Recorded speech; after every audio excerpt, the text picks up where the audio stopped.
Hey everybody, it's Chico Alexander here, and this is an It Was a Thing on TV instant reaction.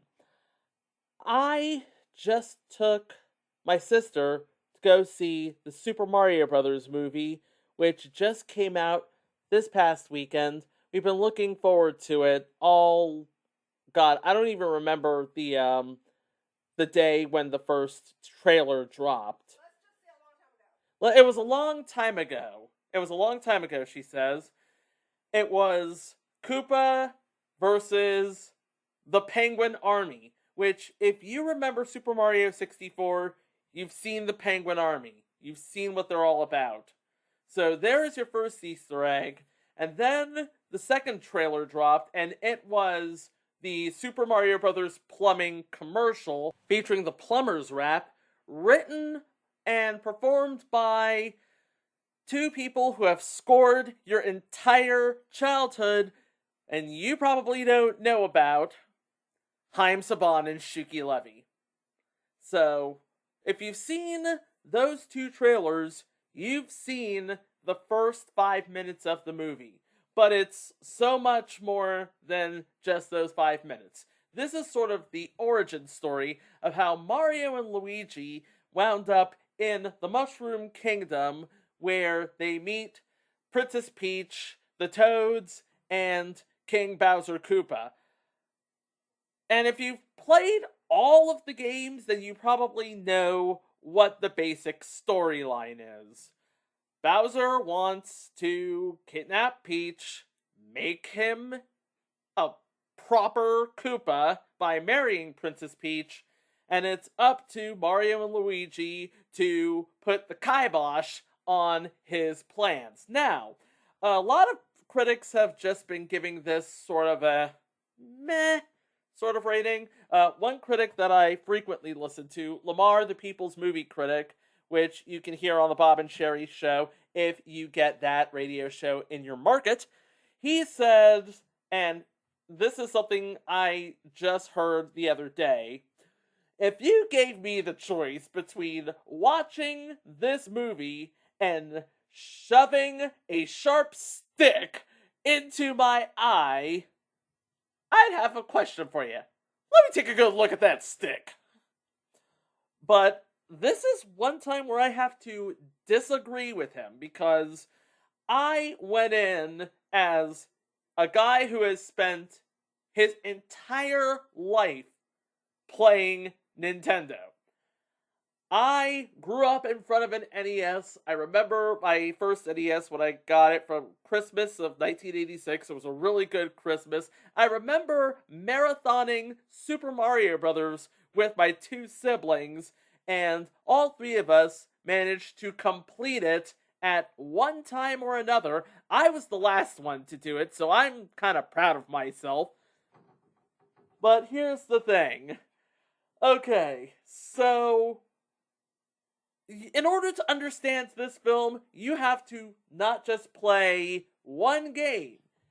You can't just play Super Mario Brothers and say, I know about all this film. No, you have to play the entire battery of Mario games. And if you don't have time to go through all of it, there is a video on YouTube,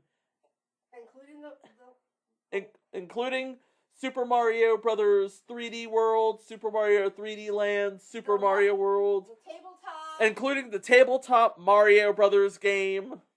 So here's the thing. Every Game Boy game, 1, 2, and 3, well, not 3, you can skip 3 because Mario's not even in Super Mario Land 3.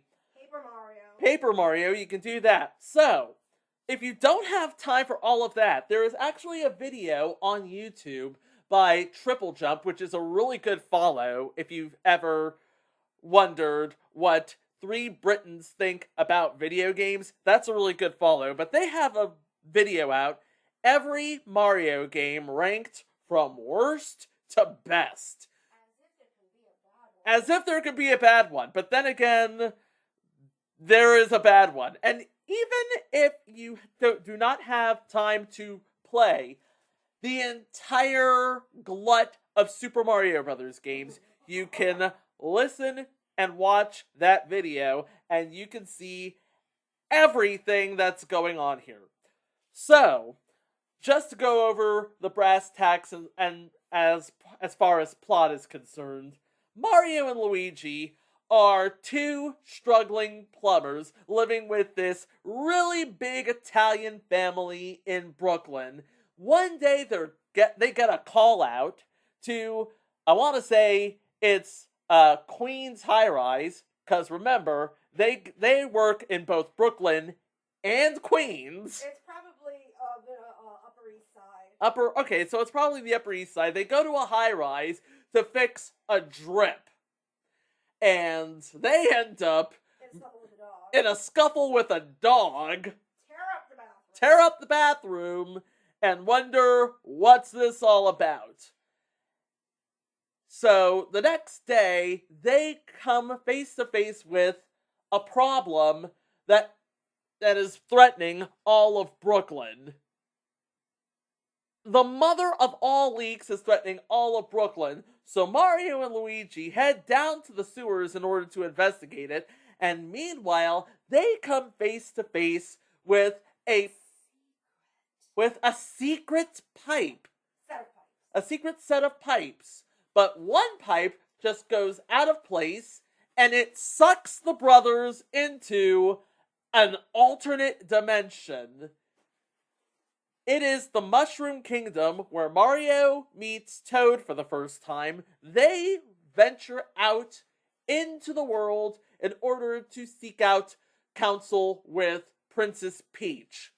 Princess Peach is locked in a bitter rivalry bordering on skirmish with King Bowser Koopa, who manages to find Luigi because they're separated in this sort of warp zone. And it's up to Princess Peach to teach Mario. By the way, Warp Zone is another Easter egg. Warp Zone is another Easter egg, yes. Itself is another Easter egg. Yes. So it's up to Princess Peach to teach Mario about the secret of the power-ups in order to defeat Bowser, save his brother, and at the end of the day, save Brooklyn. But how they go about doing it, you're just going to have to watch the movie. It is rated PG for madcap violence. It's written by Matthew Fogel, who has written a lot of this sort of movie, because this is an Illumination Universal, the people who made the Minions series and Despicable Me. Matthew Fogel actually wrote Minions: The Rise of Gru and the Lego Movie 2, the second part, so he knows a thing or two about writing this sort of film, and the directors are two people who you either love or hate. The directors are Aaron Horvath and Michael Jelinek, who are the creators of Teen Titans Go, which is a TV show that you either love or hate. Or if you're like me, you hate watch it. So, it stars Chris Pratt as Mario, obviously, and Charlie Day from It's Always Sunny in Philadelphia. He voices Luigi. Princess Peach is voiced by Anya Taylor-Joy from The Queen's Gambit, among other things. King Bowser Koopa is voiced by Jack Black. He does get a chance to show off his vocal chops, because aside from being an actor, he's also one half of Tenacious D, but you know that. Other people in this film include Jessica DeChico as Mario's mom, Charles Martinet, who voices Mario and Luigi in the video games. He plays Mario's dad. Uncle Tony, played by Rino Romano, who was the second voice of Tuxedo Mask in the English dub of Sailor Moon. Sebastian Maniscalco plays Spike, who is just a guy who used to employ Mario and Luigi. And then we have, as Toad, Keegan-Michael Key. Keegan-Michael Key most recently was in Reboot on Hulu, but he is one of those guys who has done damn near just about everything. And then we have, like, I'm not going to say they're cameos because they're actually quite pivotal to the plot, the Kong Kingdom. And chief among them are Cranky Kong, voiced by Fred Armisen from SNL, and Donkey Kong, Cranky Kong's son, voiced by Seth Rogen. Among the cameos is Diddy Kong, but it doesn't tell me who voices Diddy Kong, only that he is there. Another person who is there is Dixie Kong, and that's going to lead me into a whole lot of Easter eggs that, if you are a casual game fan, if you are a casual Nintendo player, you'll point out a few of those things. But if you're a real one, if you are a hardcore to the bone Mario fanatic, you will notice a whole lot more. So I'm just going to go over a few of them. I'm going to try and keep the spoilers to a minimum because I really want you to go out and see this movie because it is a really good movie. Okay, so the first one, obviously, the plumbing commercial with the Mario Brothers theme music as scored by Haim Saban and Shuki Levy. The brand of piano Bowser plays is called the Ludwig von Koopa, who's one of the 7 Koopalings in Super Mario Bros. 3.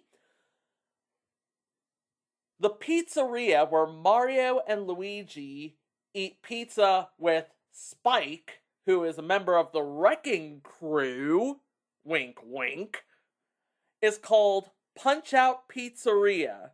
And there are a whole lot of in-jokes, a whole lot of posters relating to that video game franchise. And on the screen, you see sort of a New York 1 report where Mayor Pauline of New Donk City, I guess she's the mayor of New York City in this movie because she's reelected to another term. And indeed, she is making an appearance somewhere in the film. Also making an appearance is the original voice of Princess Peach in the Super Mario Bros. Super Show, Jeannie Elias, who is just a lady of 1,000 voices there. When Mario's phone rings, his ringtone is actually the startup jingle from the Nintendo GameCube. So, I thought that was pretty cool. Mario and Luigi had to run to their first job, and the way it is staged, the way this run is staged, it's staged like a classic platformer, side-scrolling action, and all.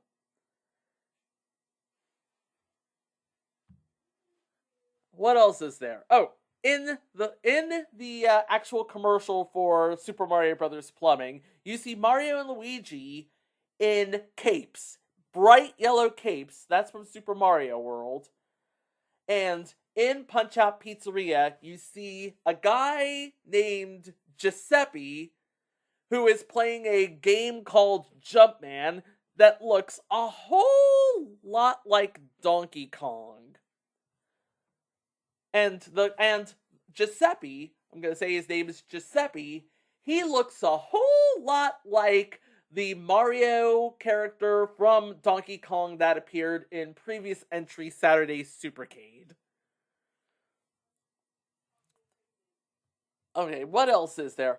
Okay, the Fire Game & Watch game, a truck that the brothers pass in the whole run to the job.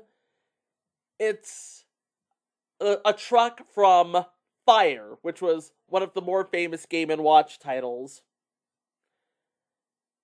And then we have clients that have a glass vase shaped like Pikmin.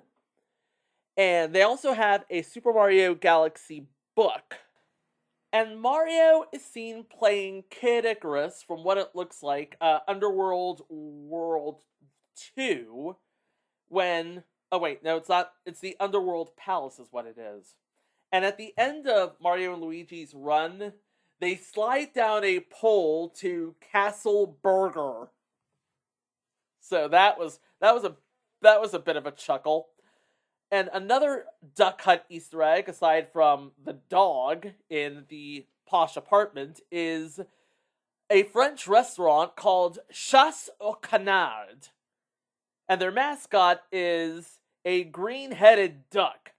And if you are familiar with French, Chasse au Canard is French for duck hunt. And when they're in the sewer, they pass a sign that says level 1, 2. This is sort of a double Easter egg because not only does it refer to an underground place as level 1, 2, it's also done in the style of the original Nintendo playing card company plaque. And speaking of the original Nintendo playing card company, you can see a billboard advertising Lucky Playing Cards, which is one of the original Nintendo playing cards. Not the Hanafuda cards from over 100 years ago, but your modern 4-suit deck of playing cards. So there's that. And there's also a balloon fighter and a sign for something called Discun Hardware Store. And if you know what Discun is, you're going to appreciate that. Discun is actually the mascot for the Famicom Disk System. There's also a Blizzard Pop mascot, and Blizzard Pop is actually a polar bear from the Ice Climbers. So, yeah, there is a whole lot to keep an eye on aside from the obvious. And you want to also keep an ear out for some familiar video game cues, not just the sound effects like the bling or the blue, but also the familiar scores of Koji Kondo, who actually helped score this film. So, again, the movie itself is rated PG for cartoonish violence, and it runs about 1 hour 32 minutes, and pretty much tells the entire story of the animosity between the Mario Brothers and the Koopa Kingdom. So, again, ignore the critics, ignore the doubters, ignore the shouters. This is not a movie for people who like movies. This is a movie for people who grew up playing these video games, and just, you're going to be in for a treat. So hang on to your seats, prepare for adventure and remarkable feats. You'll meet Koopas, Troopas, the princess and the others. Hanging with the brothers, you'll be hooked on the plumbers. And that is my instant reaction for the Super Mario Bros. Movie. Don't forget, if you want to hear more of these instant reactions, drop us a line at itwasathingontv.com. You're on all social media at itwasathingontv, except for Facebook, because apparently Bowser Koopa runs it. So we are at It Was a Thing on TV podcast there. I'm Chico Alexander. This has been an instant reaction for the Super Mario Bros. Movie, and we'll see you with more things on TV real soon. I'm waiting for Greg to roar me out, and he's not here, so I'm going to have to